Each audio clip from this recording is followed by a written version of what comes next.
नमस्कार दोस्तों, this is Manish Saini and you are watching in academy. तो आज हम बात करेंगे यहाँ पर समीक्षा अधिकारी के टेस्ट नंबर 10 के बारे में।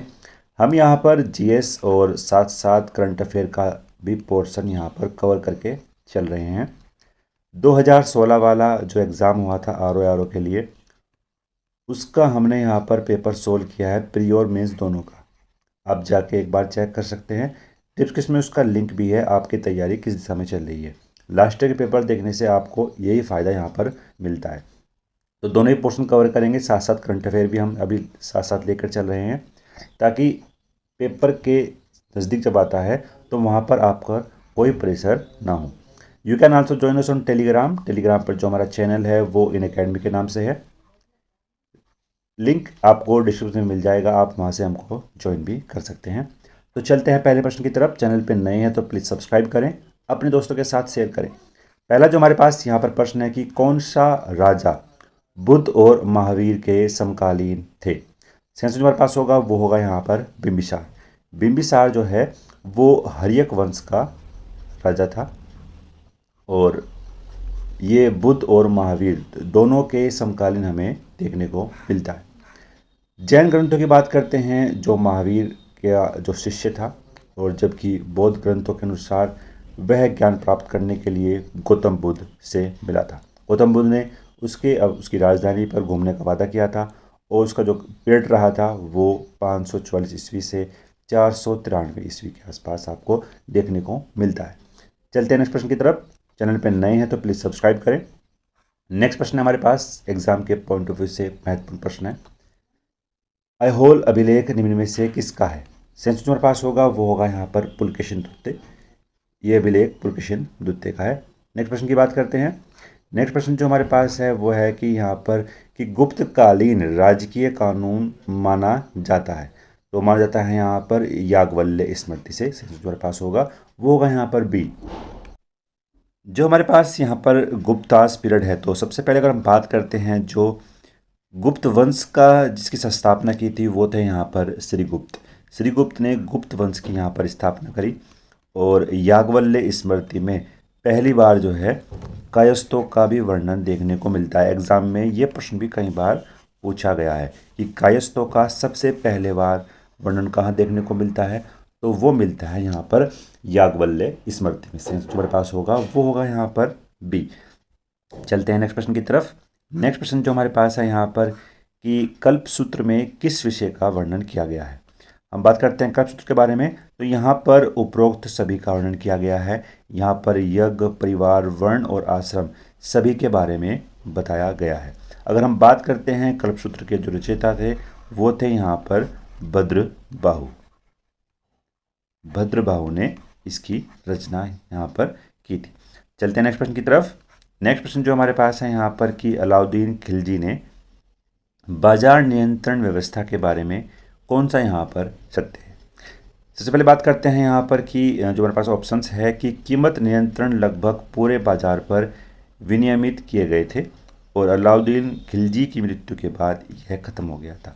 तो दोनों ही यहाँ पर सही हैं। जो हमारे पास होगा वो होगा यहाँ पर सी।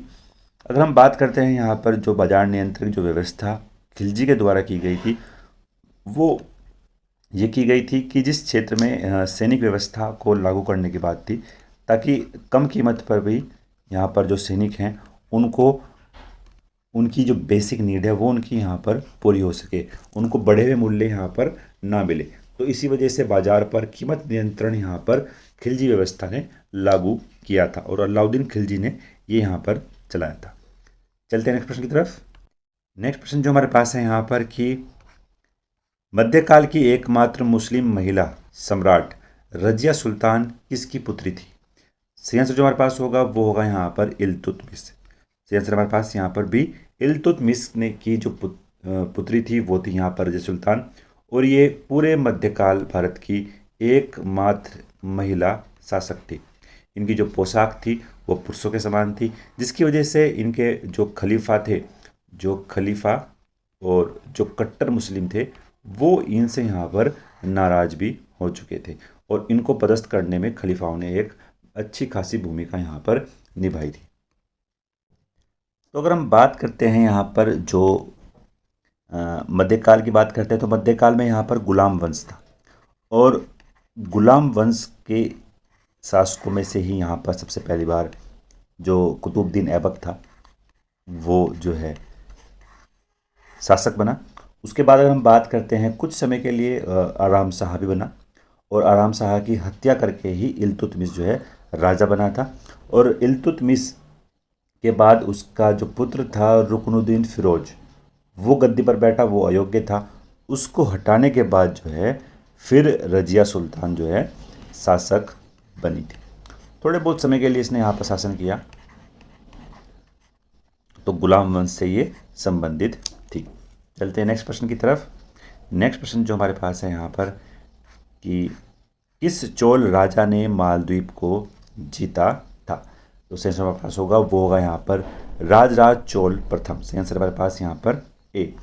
ये चोल वंश का राजा था, और इसने जो है काफ़ी मजबूत समुद्री जो सेना थी वो यहाँ पर इसने स्थापित की थी, और मालदीव पर इसने जो है शासन किया था। चलते हैं नेक्स्ट प्रश्न की तरफ। नेक्स्ट प्रश्न जो हमारे पास है यहाँ पर कि निम्नलिखित में से किस घटना के बाद कैबिनेट मिशन को निष्क्रिय माना जाने लगा था? तो सही आंसर जो हमारे पास होगा वो होगा यहाँ पर एटली की घोषणा। एटली की घोषणा के बाद जो है कैबिनेट मिशन निष्क्रिय तौर पर हो चुका था।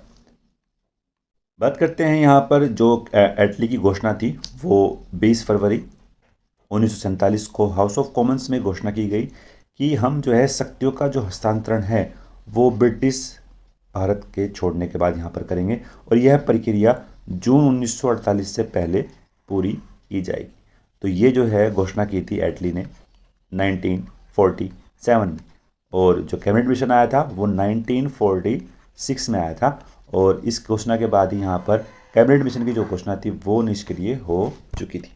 चलते हैं नेक्स्ट प्रश्न की तरफ। नेक्स्ट प्रश्न जो हमारे पास है यहाँ पर कि किस प्रसिद्ध नाटक नील दर्पण का अंग्रेजी में अनुवाद किया गया था? तो वो किसने किया था? तो वो किया था यहाँ पर मधुसूदन दत्ता ने। नील दर्पण की बात करते हैं तो नील दर्पण आज़ादी के मूवमेंट में लिखा गया एक जो है नाटक था, और इसकी जो रचना की थी वो की थी यहाँ पर दीनबंधु मित्र ने। एग्ज़ाम के पॉइंट ऑफ व्यू से काफ़ी महत्वपूर्ण है, कई बार एग्ज़ाम में पूछा भी गया है। तो दीनबंधु मित्र ने जो इसकी रचना की थी नील दर्पण की, और 1860 में ढाका में यह प्रकाशित हुआ, 1860 में प्रकाशित हुआ था। और यहाँ पर जो है नील की खेती करने वाले किसानों की दयनीय स्थिति के बारे में बताया गया था। इंडिगो की जो खेती थी उसका अनुबंध अंग्रेजों ने किया था भारतीय किसानों के साथ, और भारतीय किसानों के साथ जब ये किया गया तो उसके बाद भारत में जो कॉरपोरेशन जो फील्ड था उसका यूज़ किया जाने लगा। इसकी वजह से जो है यहाँ पर अकाल पड़ने प्रारंभ हो चुके थे, लोगों के पास खाने के लिए जो है अनाज भी नहीं बचता था। इस अनुबंध से यहाँ पर ये जो है हुआ था, जो उन्होंने यहाँ पर नील खेती करने की स्टार्ट वजह से यहाँ पर अकाल पड़ने भारत में शुरू हो चुके थे, और 1860 में ढाका में यह प्रकाशित हुआ था। एग्जाम के पॉइंट ऑफ व्यू से काफ़ी महत्वपूर्ण है। चलते हैं नेक्स्ट प्रश्न की तरफ। नेक्स्ट प्रश्न हमारे पास यहाँ पर कि निम्नलिखित में से किसने आरजी हुकूमत नामक निर्वासित सरकार की स्थापना करी? एग्जाम के पॉइंट ऑफ व्यू से काफ़ी महत्वपूर्ण प्रश्न है, और सेंसर हमारे पास होगा तो वो होगा यहाँ पर बी सलमदास गांधी जी ने। सलमदास गांधी जी ने आरजी हुकूमत की जो है इसका स्थापना की थी, और ये जो निर्वासित सरकार थी ये कहाँ पर चलाई गई थी? ये चलाई गई थी चूनागढ़ में। चूनागढ़ में यह जो सरकार थी वो चलाई गई। हम बात करते हैं जब चूनागढ़ का शासक था उसने जो है भारत में विलय से इनकार कर दिया था। भारत में इसने विलय से इनकार कर दिया था, और तब यह जो है सरकार यहाँ पर चलाई गई थी सलमदास गांधी जी के द्वारा। यह आंदोलन चूनागढ़ के नवाब के पाकिस्तान में शामिल होने के फैसले के विरोध में यहाँ पर चलाई गई थी। फिर यहाँ पर जो सरदार वल्लभ भाई पटेल थे उन्होंने इसका पूरा एक्शन लिया और चूनागढ़ को भारत में यहाँ पर सम्मिलित किया था। चलते हैं नेक्स्ट प्रश्न की तरफ। नेक्स्ट प्रश्न जो हमारे पास है यहाँ पर, चैनल पर नए हैं तो प्लीज़ सब्सक्राइब करें, अपने दोस्तों के साथ शेयर करें। लोकसभा का सदस्य बनने के लिए न्यूनतम आयु कितनी होनी चाहिए? तो लोकसभा का सदस्य बनने के लिए जो न्यूनतम आयु है वो है यहाँ पर 25 वर्ष। 25 वर्ष की आयु आपकी होनी चाहिए लोकसभा का मेंबर बनने के लिए। और अगर हम बात करते हैं वोटिंग करने के लिए आपकी कितनी आयु होनी चाहिए, तो वो होनी चाहिए यहाँ पर 18 साल। यहाँ पर पहले 21 थी और 61 अमेंडमेंट के द्वारा हमने संशोधन किया, उसको हमने यहाँ पर 18 साल कर दिया है। 18 साल से आप अब वोटिंग कर सकते हैं। 61 अमेंडमेंट में हमने यहाँ पर यह प्रावधान किया था। तो 25 साल आपकी आयु होनी चाहिए लोकसभा का मेंबर बनने के लिए। और वहीं अगर हम बात करते हैं जो राज्यसभा है, राज्यसभा के लिए 30 वर्ष ये निर्धारित किया गया है। राज्य की विधानसभाओं के लिए 25 वर्ष है और ऐसे ही एमएलसी यानी विधान परिषद के लिए ये कितनी है, 30 वर्ष है। तो ये महत्वपूर्ण था। यहाँ जितनी भी आयुज़ हैं वो एग्ज़ाम के पॉइंट ऑफ व्यू से महत्वपूर्ण होती हैं। एज कई बार एग्ज़ाम में पूछ लेता है। चलते नेक्स्ट प्रश्न की तरफ कि किस व्यक्ति को पुलिस द्वारा गिरफ्तार किया जाता है और उसे कितने समय में सबसे नज़दीकी मजिस्ट्रेट के सामने पेश करना होगा। देखो, अगर हम बात करते हैं ये जो पूरा प्रावधान है ये भारत के फंडामेंटल राइट में बताया गया है, यानी मौलिक अधिकारों में इनकी बात की गई है। ये भारत के जो नागरिक हैं उनका मौलिक अधिकार है। और आर्टिकल की अगर हम बात करते हैं आर्टिकल 22 में इसका वर्णन किया गया है।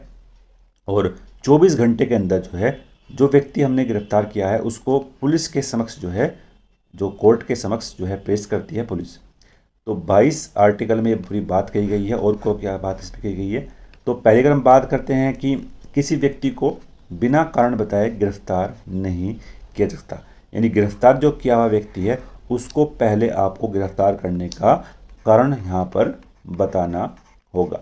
नेक्स्ट बात करते हैं, गिरफ्तार किए हुए व्यक्ति को 24 घंटे के अंदर यहाँ पर जो है मजिस्ट्रेट के सामने पेश करना होगा और इसमें जो है यात्रा का समय इंक्लूड नहीं होगा। नेक्स्ट बात करते हैं कि प्रत्येक गिरफ्तार व्यक्ति को अपनी सुरक्षा के लिए अपना वकील या कानूनी सलाहकार लेने का अधिकार यहाँ पर दिया गया है। तो ये 3 अधिकार दिए गए हैं जब हम किसी व्यक्ति को यहाँ पर गिरफ्तार करते हैं, और ये गिरफ्तार किए हुए व्यक्ति के फंडामेंटल राइट हैं, उसके मौलिक अधिकार है, कोई भी उसको यहाँ पर छीन नहीं सकता है। चलते हैं नेक्स्ट प्रश्न की तरफ। नेक्स्ट जो हमारे पास यहाँ पर प्रश्न है कि भारत की पहली यूरेनियम खान कहाँ पर है। तो भारत की जो पहली यूरेनियम खान है वो कहाँ पर है, वो है यहाँ पर जादूगोड़ा में। जादूगोड़ा में झारखंड जिले में यह स्थित है और सिंहभूमि में यह स्थित है। झारखंड जो राज्य है वहाँ पर ये स्थित है, सिंहभूमि जिले में। चलते हैं नेक्स्ट प्रश्न की तरफ। नेक्स्ट प्रश्न जो हमारे पास है यहाँ पर कि भारत का सबसे बड़ा कॉफ़ी उत्पादक राज्य कौन सा है। तो वो है यहाँ पर कर्नाटक, और कर्नाटक के बाद जो है वो हमें दिखाई पड़ता है यहाँ पर केरल, और उसके बाद जो है हमारे पास वो है यहाँ पर तमिलनाडु। तो ये क्रम है कॉफ़ी उत्पादक राज्यों का, कर्नाटक, केरल और तमिलनाडु। चलते हैं नेक्स्ट प्रश्न की तरफ। चैनल पे नए हैं तो प्लीज़ सब्सक्राइब करें, अपने दोस्तों के साथ शेयर करें। नेक्स्ट प्रश्न है हमारे पास कि पश्चिमी घाट में कौन कौन से राज्य शामिल हैं। पश्चिमी घाट में जो राज्य यहाँ पर शामिल हैं वो हैं यहाँ पर तमिलनाडु, कर्नाटक, केरल, गोवा, महाराष्ट्र और गुजरात। ये यहाँ पर 6 राज्य पश्चिमी घाट में शामिल किए गए हैं। इसकी कुल लंबाई कितनी है, 1600 किलोमीटर के आसपास इसकी यहाँ पर लंबाई है। और इस क्षेत्र की अगर हम बात करते हैं, ये जो क्षेत्र है बायोडाइवर्सिटी के लिए काफ़ी महत्वपूर्ण है, और इसी को ही बचाने की बात यहाँ पर हमेशा भारत सरकार या यूएनओ के द्वारा लगातार यहाँ पर की जाती है। ठीक है, अब चलते हैं नेक्स्ट प्रश्न की तरफ। नेक्स्ट जो हमारे पास यहाँ पर प्रश्न है वो करंट अफेयर के प्रश्न है। करंट अफेयर को भी हम साथ साथ यहाँ पर डिस्कस करते हुए चल रहे हैं। बात करते हैं नेक्स्ट प्रश्न के बारे में कि किस संस्था ने जेंडर गैप रिपोर्ट 2023 यहाँ पर जारी की है। तो वो की है यहाँ पर विश्व आर्थिक मंच के द्वारा, और विश्व आर्थिक मंच ने ये कहा है कि जो इंडिया है, इंडिया की जो रैंक है इसमें वो 127वीं रैंक पर यहाँ पर रखा गया है, और जो टोटल देश हैं वो कितने हैं, 146 देश टोटल हैं, और 127वें स्थान पर यहाँ पर इंडिया को रखा गया है। तो इंडिया को चाहिए कि वो अपनी रैंक को जो है इम्प्रूव करे। तो विश्व आर्थिक मंच कौन से निकालता है यहाँ पर जेंडर गैप रिपोर्ट, एग्जाम के लिए काफ़ी महत्वपूर्ण है। चलते हैं यहाँ पर नेक्स्ट प्रश्न की तरफ। नेक्स्ट जो हमारे पास यहाँ पर प्रश्न है कि हाल ही में ही खबरों में रहा गोवा डिक्लेरेशन किस क्षेत्र से संबंधित है? तो वो संबंधित है यहाँ पर पर्यटन के क्षेत्र से। तो गोवा जो डिक्लेरेशन है वो वहाँ पर G20 पर्यटक मंत्री स्तरीय बैठकें गोवा में सर्वसम्मति से जो है बैठक हुई थी, और यह चौथी पर्यटन कार्य समूह की बैठक थी। और यहाँ पर अगर हम बात करते हैं G20 के जो तो देश हैं और जो अतिथि देश हैं, कुल मिलाकर 130 से अधिक प्रतिनिधियों ने गोवा में G20 मंत्री स्तरीय बैठक में भाग लिया और गोवा डिक्लेरेशन को संबंधित है पर्यटन के क्षेत्र से उसको यहाँ पर सफल बनाने का प्रयास किया। तो आज हमने डिस्कस किए क्वेश्चंस करंट अफेयर और प्लस जीएस के। आशा करते हैं आपको पसंद आए होंगे। अगर आपको पसंद आए हैं तो प्लीज़ लाइक करें, अपने दोस्तों के साथ शेयर करें। आप शेयर करते हैं, सब्सक्राइब करते हैं तो हम भी यहाँ पर मोटिवेट होते हैं जानकारी आप तक पहुँचाने के लिए। मिलते हैं नेक्स्ट वीडियो में। धन्यवाद। जय हिंद।